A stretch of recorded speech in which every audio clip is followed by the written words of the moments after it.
Welcome to Art Bits with your host Al Salts. We are here at the Museum of Fine Arts Houston today exploring Anish Kapoor's magnificent cloud column.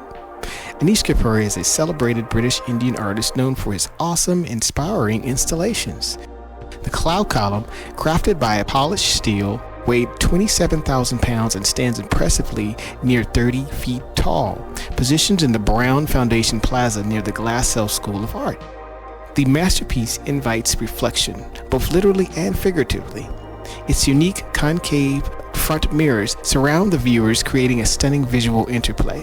Anish Kapoor loves to play with concavity, often rendering an object until it loses its understanding. Installed in March 2018, this sculpture bridges the heavens and the earth, making it a must-see for all art enthusiasts. Thank you for joining us for this brief journey through Anish Kapoor's enchanting world.